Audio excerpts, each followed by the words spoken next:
So many things to do.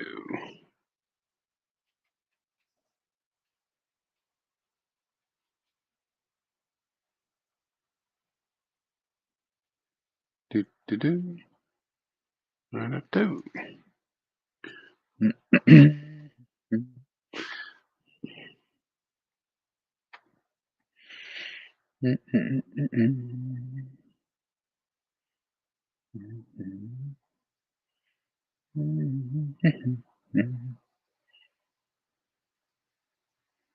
right. Another one of these just so happened to be on screen here. Let's see, I gotta go over.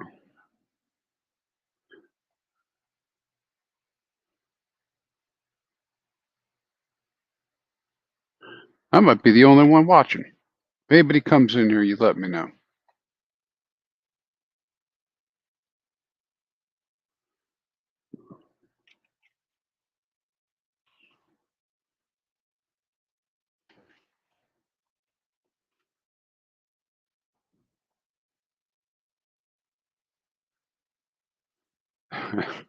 Now I know why there's so many delays when people are actually streaming. Oh yeah.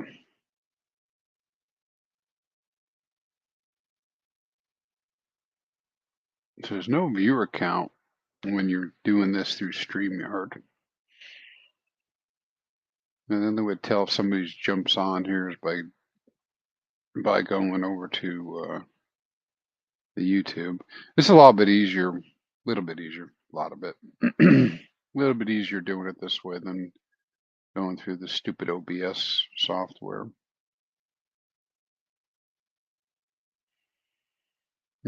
I see somebody join me. Put a comment out there so I can see what you had to say. Makes me feel like I'm not alone.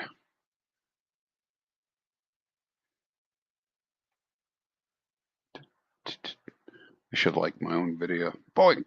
All right. Got one like.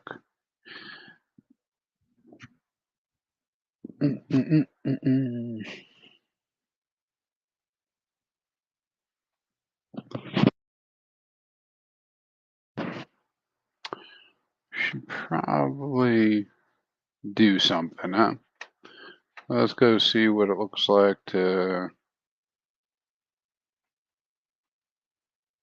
use the new layout.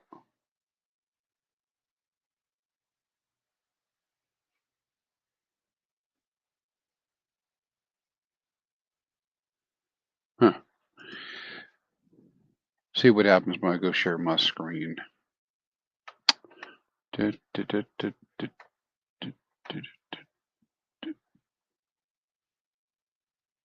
okay.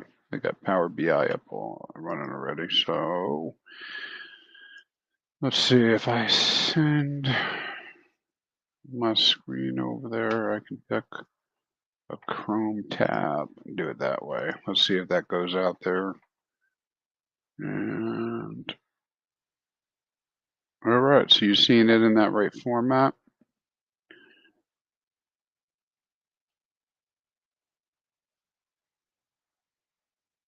Hey Val, how you doing? Valerie.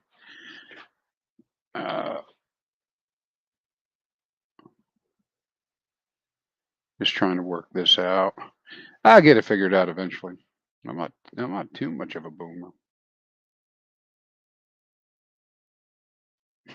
Not actually a boomer at all. So hey, so now that I have a captive audience, you have any questions?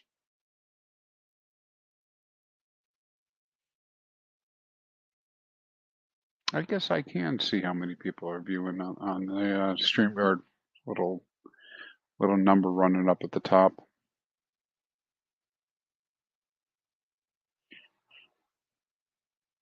That does make things a little bit easier.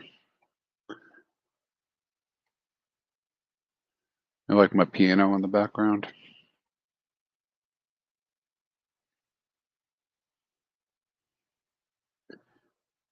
So I cut that other little video a few minutes ago, just kind of going over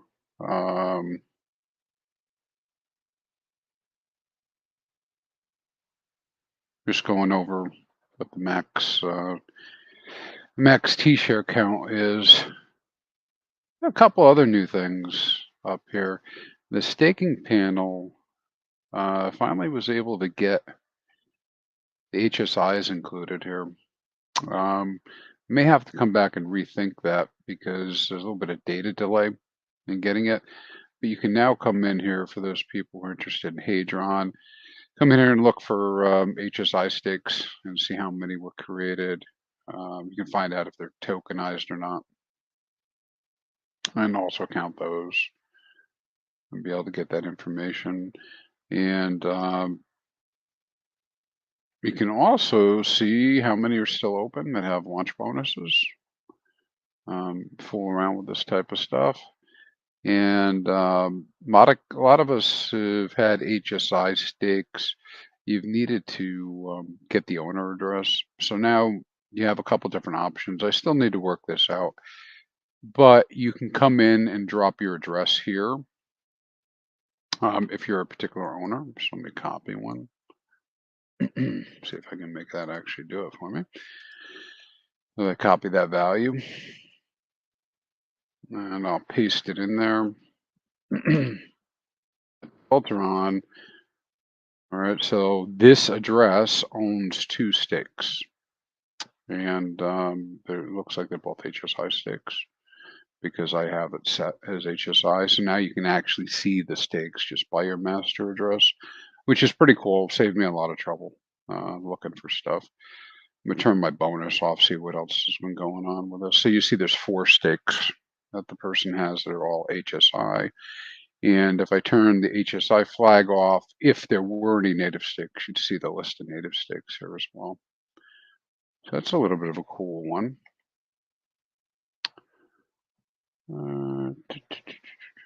People are able to do that. You can come in and look at that information.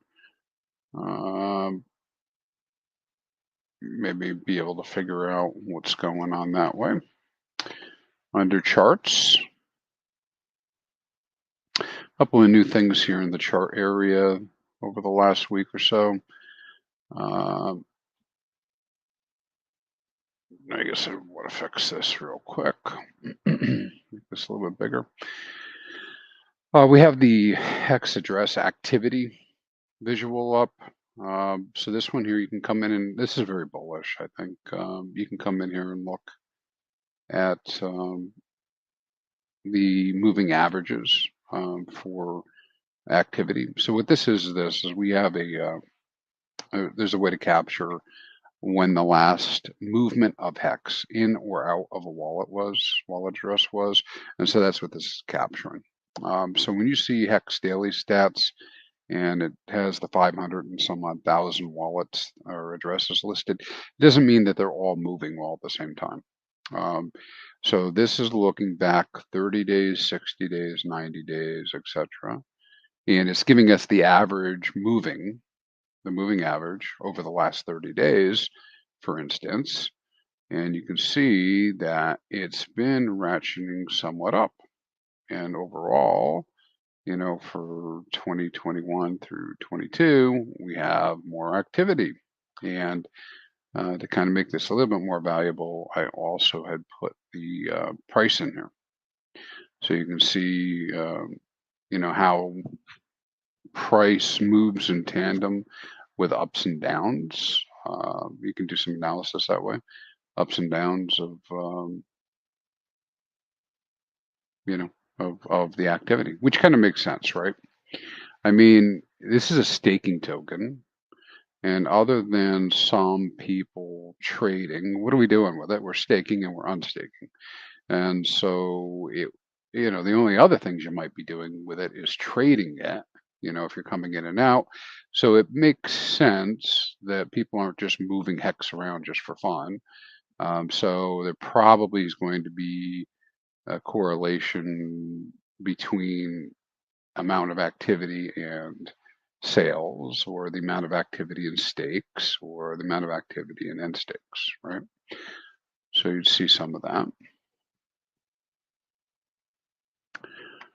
All right, back over to charts, other new things. I think I already showed you guys this, some people this already, but you can come in here and look at historic ROIs now and APY and hex terms, and come look at actually what's happening in the system. So you have a drop down. You pick the number of stake days. I just use some of the most popular ones, and you can like do a 30-day stake and look at what the APY has been over time. And you can actually, set that up. So this is 11/21/20. So let's change the date for when the stake ended, and we'll say from 1/1/2022. Okay. And so from then, from the 1st of January till today, um, these are the stakes. So if I can change that around a little bit, and you can see at the beginning of the year, APY was running about 11.37%, and the return on investment was just under 1% per 30 days at 0.94. And you can see that over this period of the year, it's dropped. It's dropped quite a bit. And so what's happening is the T-share cost goes up. And because the T-share cost goes up, 30-day stakes will earn less and less over time. So it's that ratcheting effect that makes it so that you have to use more hex in order to get the same amount of yield in percentages. And when that happens, it just gets more and more expensive for you. So perhaps maybe you lose 10% of your staking power, um, per year. Up at the top, we've got a view data tables tab. And if you go here, this is going to give you some real examples. I thought this would be useful to people doing their staking, to show you um, what stakes have actually been earning in terms of yield as they finish. So here is a historic ended in the last 7 days table. You can come in here and pick any number of days that actually ended in the last 7 days. And so let's say we go to 92. So there was at least one stake that ended in the last 7 days that was 92 days long. Its return on investment was 2.6, and APY was 10.37. 10.37. And so you can look at any different stake that's ended that way to see that. And what's cool about it is you can also go say, okay, well, this one just ended, this 92-day stake ended. Well, do we have any other 92-day stakes start?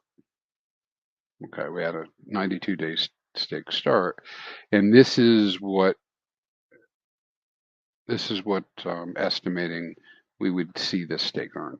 So you can see that we've gone from 2.6 ROI down to 2.4, and from 10.3 down to 9.5. And so what this is showing is, again, that serializing your stakes does not increase your compounding. It may give you more flexibility with your stakes, but you don't earn more yield by compounding short stakes. And that's why we talk about going to ladders and going out longer. Do, do, do. All right, let's see. What else we got? So those are the ROIs.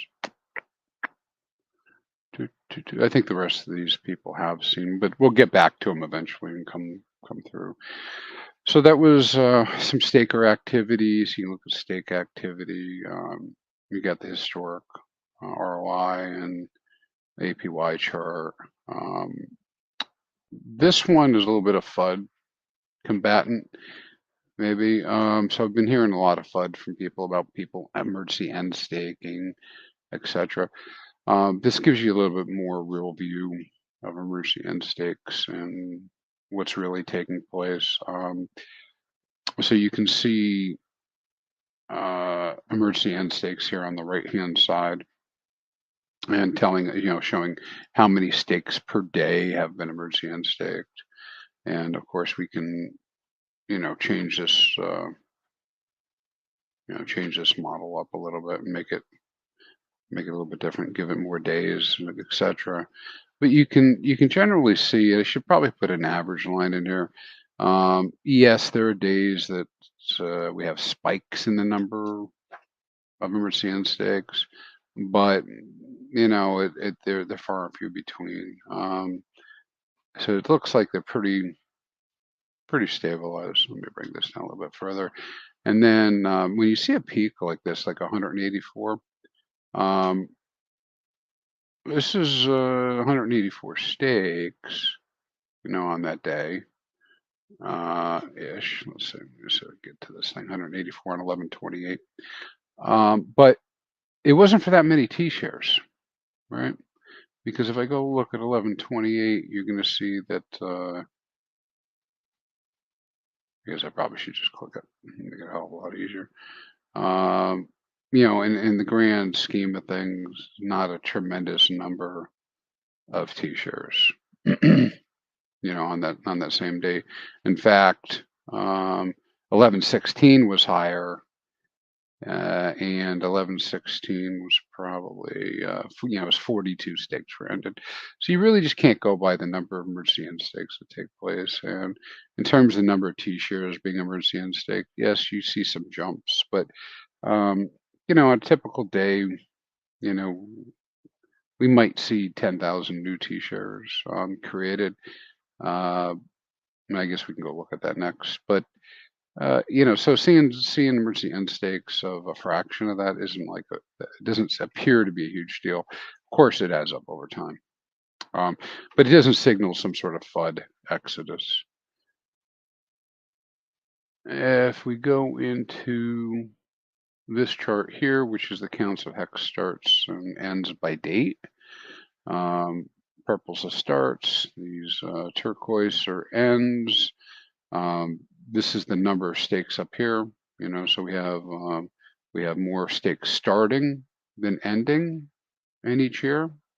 But typically we have fewer T shares starting than ending. And now if you want to drill down into this, we use the drill down button.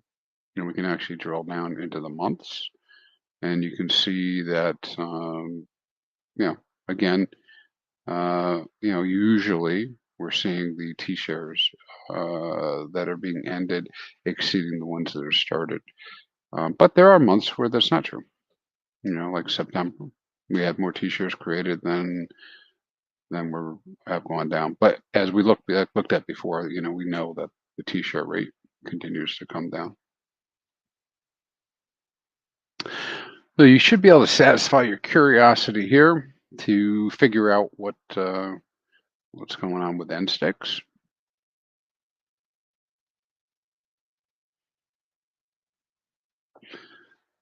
All right, what else we got? We did charts. Let's go advanced analytics.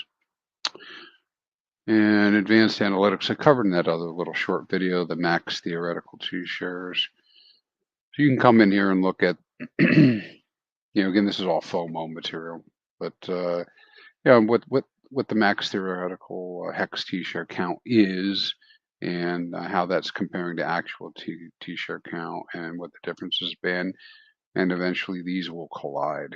If I could figure out how to make a good chart where I could show both of them on the page at the same time, I might do that. But because at some point in the future they'll intersect, we'll come real down close.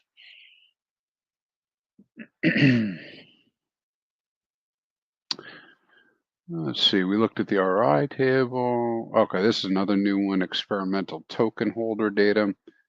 If you go in here, you can go look at your wallets and see how many hex have been sent from your wallet, how many have been received by your wallet, and what your token balance is.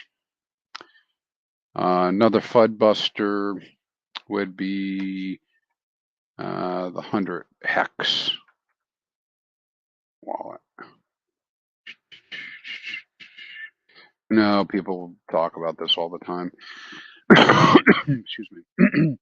There literally are 150,000 or so addresses that have 100 hex in them. You guys may not know, may not remember, somebody was trying out, I believe it was called ZK rollups. That was the right terminology for airdrops, and they had done an airdrop of 100 hex to many, many, many, many wallets. And so some of those wallets still only have 100 hex in them, and so you can come see them. Um, the FUD angle on that is, oh, look, those are somebody faking the numbers, but it just is what it is. I mean, somebody did an airdrop and they went out. They're part of the system. They're part of the number. And hey, maybe all these wallets will be rich someday with their, the $100 hex. I mean, even at all-time highs, 48 bucks, you know, for 100 hex was pretty cool. Um, and really any of those wallets that have that amount in there, right? They could always wake up and come back, come join, come see what's going on in the old Hex ecosystem. You can also come in here and see who has the highest balance. Now, this is updated only every 4 hours or so, and it might be as latent as daily, so it's not perfect for that. If you want to go see what somebody actually has in their wallet, go to Etherscan and look at it. But the number one wallet holding right now, I don't know if this is a OA related address or not. I'm going to guess it's not since there's stuff going back and forth.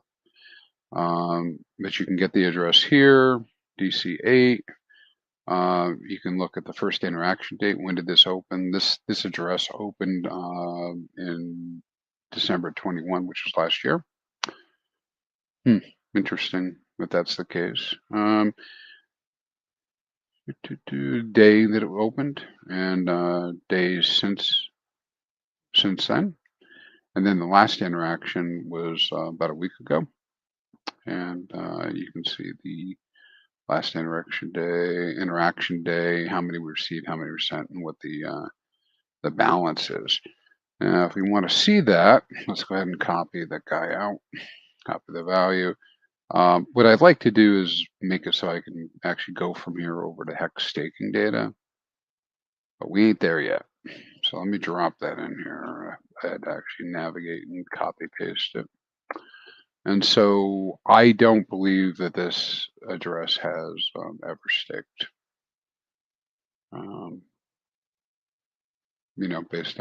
Based on what I can see here. We could try again in this one just to make sure, but I don't think it'll show up. No. So it looks like the largest address, and you can go investigate the wallet yourself a little bit further. It has not done anything with staking. And hell, you might figure out these numbers are wrong. Let me know if that's the case. But this is coming off the blockchain. And so you can come through and look at that and have a number of filters up here. You can see, all the wallets with token balances that have not, interacted. Actually, that was first interaction. This go the other way. How many have not interacted since the first day? Pretty interesting. 1.5 million or so.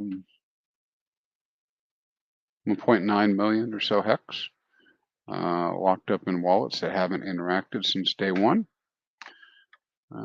Probably some good stats we could do with that. Let's see what else we got. Yeah, look at that, 75 million going out. Let's change it up to dates. Let's do last interaction between 12/4/2019 and let's do 12/31/2019.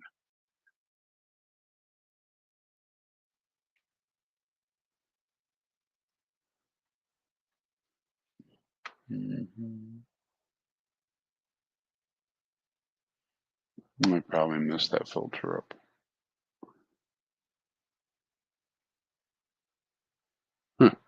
All right, I'll have to do something about that and take a look at that filter. So let me do 1,000. So first 99 days. This filter is working. First 99 days, we've got 78 million point 2 hex locked in wallets out there somewhere that maybe aren't doing anything. Anyways, you play with this a little bit. Let me know if you find any other problems or an issue. I'll work on getting the dates to scale properly or to slide properly. Um, but this gives you that kind of data to show, yeah, how much is in each of these, and it's kind of the precursor to figuring out what the heck staking activity is in relation to this. All right, what else? All right, so nothing else on that page.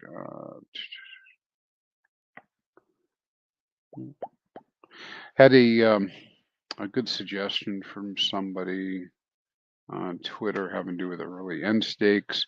I probably need to recheck these numbers. I know I have all these different warnings and whatnot up here. So yeah, always check like Staker app, one of the calculators, do your own work. Go look at the penalties before you do an emergency end stake. I don't recommend doing emergency end stakes, but sometimes people are surprised. That's why you see these huge drops and everything. Anyways, do that. Um, I think that I've gotten as far as to validate that these are pretty close, pretty close. They're usually pretty close within 1 or 2 days yield, um, for daily payouts per T-share. But if you do observe anything off, please let me know, and I just kind of fine tune it to make sure that we get there with it. Um, In addition, oh, I do have more to show you. In addition to that, notice I have stake IDs up here. You can now do, you can now come in here and actually look up your stake ID on some of the panels. Try to incorporate that a little bit further into hexing models as well. Hexing staking models as well. So you can come in here and just do a filter by stake ID. In addition, under advanced staking data, I thought this was a nice little addition. I was always curious about, who's bleeding and what's going on with these stakes. So these are the unclaimed bleeding stakes. And if we go over here to last transaction date, you can now come in and check to see which of these addresses have moved recently. And I just find it curious. Now, some of the stuff, like some of these are some contracts that are doing different stuff. So they're not individual addresses. But then you look at one like this one, like I don't think this is like an individual address. You say, okay, this makes sense. I mean, they were only doing a test stake for one hex, so that's not one that they would actually end. But let's go look at a different one. Um, but you can see there's a whole bunch that have had activity today.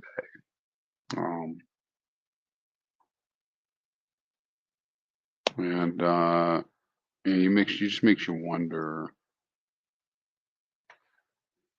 you know, based on the activity dates, what they're doing and why they haven't actually come back. So just more food for thought. I mean, if somebody has been around and doing transactions, I mean, I know that I know that the end stake fees haven't been that bad for something that was a 350-day stake. I mean, it's like $27. I mean, so were they just flooded out or something? Why did they never come back? So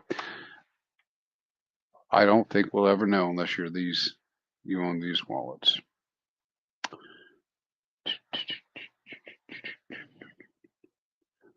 All right. I think I probably ran out. I probably ran out of ammunition unless there's some questions in my big chat. My big list of people watching right now. Oh, this one's a work in progress. You might find this interesting. You guys take a look at it. I started putting some calculations up there. It's obviously not code the way I put it on the screen to go, communicate anything. But but I put some calculations up there that we thought were pretty cool. I say we because I had a couple people asking me some questions. Um, so I just want to know things like, so how has stake count changed over the entire period here? We go all the way out. We know that 733,000 stakes have been started. But if I wanted to know how many were started this year, I just put in the date. I know 182,000 were started this year. So we've got, the stake starts, the amount of hex that's been staked, T-shares allocated, and then the average stake days for each of those, whatever's included in the selection. And then on the end side, you can see how many ended, um, how many billion hex ended, how many T-shares were removed, and so again, you see this theme of yes, 4.45 million T-shares were created, but 4.67 were removed. 4.67 million. You can also see payout per T-share over here and how that's changed over time. Kind of cool. I like this one. Let's go all the way up. We're getting close. Couple days, 5,555 hex per T-share will have been paid out eventually here. Can't wait for that. That's a coming. Be pretty good. You can see a change in stake supply, total T-shares, etc. So we're getting down there. We might get down to 10.2 and over the next week. We'll see. It really depends on staking behavior. Of course, I like that because the payout goes up. And then you can look at staker counts, holder counts, emergency end stakes, T-shares. So we've had 2.75 million over the entire time of hex removed in terms of T-shares. So again, just to kind of see how big that is, I mean, just go out a little bit back into, yeah, we've had 57,000 removed, so not a tremendous number, the emergency end stakes. But you can do your own research, kind of decide for yourself whether or not these are good, bad numbers. I think that's just about it. Unless anybody has any questions. I don't really have anything else to talk about. Boy, I sound pretty nasally, man. I heard that. All right. Thanks, guys. Thanks for guys for coming out and looking at this live stream. And we'll try to set up some AMA with actual viewership at some point. Have a great night.